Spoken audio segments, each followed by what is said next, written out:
Għaddit sena mindu l-eċċellenza tagħha Mary Louise Colero Preca inħatret President ta' Malta. Dalodu miegħi fl-istudju b'pjaċir nilqa' lill-eċċellenza tagħha l-President Mary Louise Colero Preca biex magħha niddiskutu l-andament ta' din is-sena. Lodwa tajba, grazzi tal-li aċċettajt l-istedina ma naftqumx kmieni s-soltu biex kmieni ħafna. Mal-erba' nkun diġà qed naħdem. Dak huwa l-average tiegħi. Kemm tibqa' għaddejja sa xi? Mbagħad nieqaf qisu xi 5:15. Nidu t-tej, jienu Edgar, għajdu Rosario. U ovvjament nibdew bil-rutina insomma tal-affarijiet. Sena ta' presidenza, meta tħares lura kif tiġbor fi ftit kliem l-impennu l-ħidma illi kellek matul dawn 12 xahar. Kienet esperjenza kbira, esperjenza l-għalmitni, esperjenza li kien hemm momenti kbar ta' ferħ u kien hemm ukoll momenti naturalment ta' niket. Momenti kbar ta' ferħ kien kull meta kont fost in-nies u ħassejt sens ta' għaqda kbira. Per eżempju, wieħed jista' jsemmi ċ-ċelebrazzjonijiet tal-anniversarji li kellna fejn kien hemm folol kbar u tara li hemm sens ta' unità ta' għall-ewwel darba għarfien li mhux ninqasmu fuq dik il-festa u fuq l-oħra, imma fil-verità il-poplu għall-ewwel darba naħseb kienet ċaġa storika. Dik tatni ħafna sens ta' ferħ kbir. L-għaqda li hija importanti ħafna. Aħna kieku konna pajjiż kbir f'numru u koll nemmen li hemm bżonn laqda ħseb wara pajjiż bħal tagħna li bażikament aħna a few hundreds of families kważi biex ngħidlek. Imbagħad kien hemm ukoll esperjenzi sbieħ mill-aqwa ma' tfal. Meta kull avveniment ma' tfal tini sens kbir ta' ferħ u ta' sodisfazzjon. L-aspetti tan-niket huwa kull meta pereżempju kellna nitħabtu biex nippruvaw ngħinu lil xi ħadd jieħu saħħtu u ma jirnexxilniex. Hemmhekk jien nieħu naqra setback fis-sens għax ninkwieta l-familja ħafna, ninkwieta l-uliet u naturalment ġifieri dawk huma mumenti fejn nitniktu ħafna. U jaqbdu ma' qalbi, ġifieri dawn huma sitwazzjonijiet jaqbdu ħafna ma' qalbi. Il-bqija jien tallimt ħafna mill-poplu tagħna, tallimt ħafna minn gruppi differenti ta' nies, l-esperjenza kbira li ħadna wkoll permezz tal-fondazzjoni tal-President tal-ġid tas-soċjetà fejn ġibna flimkien ħafna u ħafna nies madwar il-mejda, gruppi differenti ta' nies fejn jitkellmu pereżempju sal-bira fil-għaxija stess, fit-tard kellna grupp sabiħ ta' family doctors, GPs, li ġew fit-8 ta' filgħaxija għax dak huwa l-ħin li jifqu bażikament mix-xogħol biex niddiskutu flimkien x'inhu l-well-being tagħhom. U nista' ngħid li kienet tant sabiħa li nsew lilhom infushom u bdew jitkellmu fuq il-well-being tal-komunitajiet fejn huma jgħixu fejn huma jservu. Affarijiet dawn huma affarijiet jimlewlek qalbek għandna poplu altruista. Hija ħasra li mhux il-ħin kollu narawha din ħaġa għax kieku narawha il-ħin kollu naturalment iktar nosuna pożittivi. Issa li għaddit din is-sena kemm irnexxielek tadatta ruħek għal din il-ħajja ġdida fir-rwol ta' President? Norma, jiena persuna nadatta ruħi ħafna x'fajti kelli ħafna sitwazzjonijiet. Inħoss li adattajt ruħi fiċ-ċirkustanzi ta' dak li jien. Jiġifieri jien persuna tan-nies u l-Presidenza tatni l-opportunità li nkun ma' ħafna u ħafna nies. U allura dawk il-momenti huma l-iktar momenti ta' soddisfazzjon għalija, l-iktar momenti li jtuni sens ta' ferħ. Però tħossi l-esperjenza politika aġevolatek ukoll biex tidħol f'dan ir-rwol. Bla dubju, ġifieri jien nibqa' l-persuna li jien fis-sens li l-esperjenza kollha ta' ħajti tibqa' titrajvja fuqha, ġifieri tibqa' tieħu il-benefiċċju tagħha.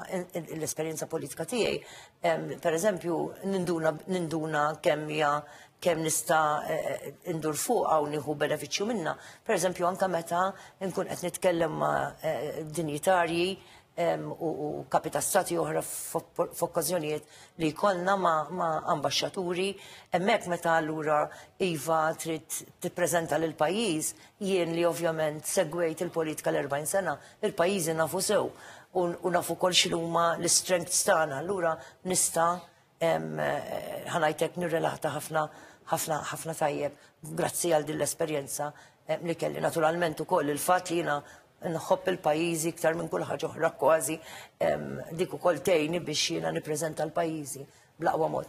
Jien tant inħobb il-pajjiżi u tant nemmen fil-poplu tagħna Norma li għalija pajjiżna huwa l-aqwa u mawx bħalu fid-dinja. Ġifieri dak kull l-approach tiegħi meta niġi qudiem ħaddieħor dan l-mod ta' kif jien nagħti il-viżibilità lil pajjiżna. Madwar xarajn wara li ħtart bħala President waqaft il-Fondazzjoni l-President ta' ta' soċjetà għamilt referenza li diġà hemm 4 entitajiet fih dana u 8 fora.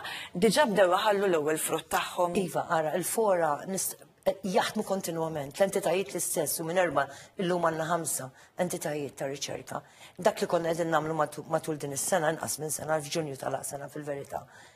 Konna qegħdin illaqgħu il-gruppi differenti ta' nies madwar mejda u niddiskutu, ġifieri pereżempju iltqajna ma' persuni b'diżabilità, ma' qdiet ta' persuni b'diżabilità, iltqajna ma' persuni LGBTIQ, iltqajna ma' nisa li għaddew, mhux nisa biss, minn għaddew minn esperjenzi pereżempju ta' violenza domestika imma kienu suċċess, iltqajna ma' nies li jaħdmu fil-qasam tal-ikel, ġifri minn dak li jipproduċi l-ikel, sa dak li jipproċessa l-ikel, sa kemm jasal fil-verità għand il-konsumatur biex navalwaw jekk hux kulħadd pereżempju għandu aċċess għal healthy food.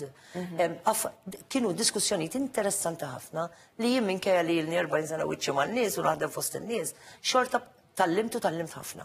Il-fora inħi kollu għaddejjien, ġifiri l-intercultural dialogues li zammejna, l-interfaith dialogues li zammejna, per eżempju xtallimt minn l-interfaith dialogue f'pajjiżna għaw kull xelta ta' reliġjon. Ix-xelta tal-Kristjaneżmu kollha, ix-xelta tal-Iżlam kollu, ix-xelta tal-Ġudaizmu kollu. Nista' nibqa' nsemmi saħansitra anke pagani organizzati li huma Maltin bħali u bħalek. Missa minn dan kollu ħajkun qed joħorġu xi proġetti. Ekku, diġà bdew proġetti, ġifieri aħna qed inħallu nies jitkellmu minn dak il-ġabra ta' erf popolari qegħdin ir-research entities tagħna jaraw x'inhu huma l-oqsma ta' importanza r-riċerka formali. U bdiet riċerka formali, per eżempju, fost riċerka formali li aħna d-dejjem bija hija x'inhi r-relazzjoni ta' tfal tagħna mal-allima tagħhom. Għax importanti hemmhekk jien anke mill-school visits li jiena qiegħda nagħmel u mid-diskussjoni li qed ikolli mat-tfal qed ninduna li hemm ċerta sitwazzjonijiet għandna hemm affarijiet tajbin imma mbagħad hemm affarijiet ferm inqas tajbin bħal preġudizzju pereżempju.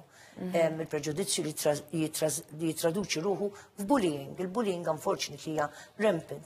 Maħniex nifqu, però billi nisimgħu nifqu hemm, pereżempju fil-kuntest tat-tfal, ġabdejna diskussjonijiet mal-Dipartiment tal-Ministeru tal-Edukazzjoni u issa ħawwaqfu working group intern biex noħorġu bi proposti konkreti ta' kif anka bil-Presidenza nistgħu nagħdu messaġġi tajbin u nistgħu ngħinu fix-xogħol kollu li qiegħed isir. Minnaħa l-oħra, per eżempju, qed isiru mbagħad qatt ta' riċerki oħra, per eżempju l-etnobotany hub fejn qed jiġu nies flimkien jiddiskutu nħarsu lej l-ambjent tagħna, l-ekoloġija li tanti importanti u li rrid ngħid it-tfal tagħna jitkellmu kull fejn immur, jitkellmu ħafna fuq l-ambjent, jitkellmu ħafna fuq l-ispazji li għandhom bżonn biex ikollna ambjent iktar san, jitkellmu ħafna fuq l-ekosistema tagħna. U dawn huma kollha affarijiet normali jiena kważi iċċassawni kemm it-tfal tagħna huma aware kemm huma aware u jixtiequ jaraw l-affarijiet differenti. U allura waħda mill-affarijiet li bla dubju ta' xejn qegħdin nagħmlu hija noħolqu kemm jista' jkun opportunitajiet biex it-tfal tagħna jitkellmu. It-tfal għandhom x'jgħidulna, it-tfal għandhom biex jispirawna. Per eżempju, xi ħaġa gustuża li saret din il-ġimgħa propju nhar it-tnejn jew it-tnejn għandu jkun kienet. L-Inspire organizzaw fil-San Anton din it-tip ta' attività għat-tfal u mbagħad jien ġejt mistiedna biex naqralhom storja u it-tfal minn din l-istorja u kienet l-istorja ta' Cinderella li jafuha sew ħriġna ħanajdwa il-morali minna. U tismagħhom jitkellmu bl-aktar mod artikulat li kelli ndur fuq il-parents li konna preżenti hemmhekk u għattilhom illum it-tfal għalbuna xi ħaġa. Kemm l-onestà, kemm importanti, kemm importanti li ma nitkabrux, kemm nżommu saqajna mal-art. Għax dawn kienu l-punti li t-tfal kienu qed joħorġu l-ħin kollu. U allura bla dubju ta' xejn, it-tfal immarkaw li ħafna ħajti matul din is-sena fil-Presidenza.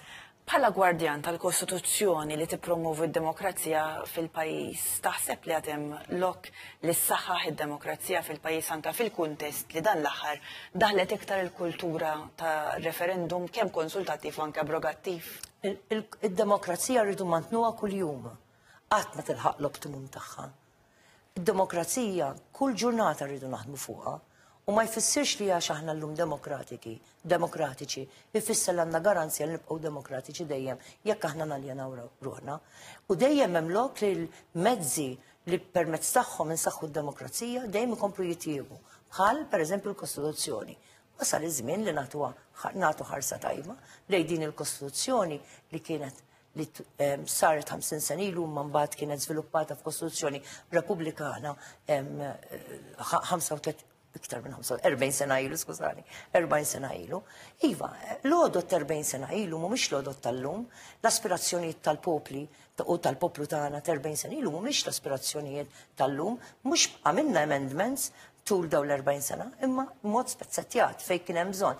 Issa wasal iż-żmien li nħarsu lejha mod holistiku. Ħanerġa' nagħmel appell lill-politiċi kif għamilt is-sibt li għadda, din il-Kostituzzjoni hija l-ogħla għodda tal-poplu tagħna. U allura fid-dmir wara l-wedi li saru mill-politiċi tagħna biex nersu l-qoddim ħalli niddiskutu il-Kostituzzjoni, nħarsu revizjoni u l-poplu tagħna jurina li huma l-aspirazzjonijiet li jixtieq jara li jkunu ġol Kostituzzjoni ħalli jkollu l-aqwa għodda effettiva.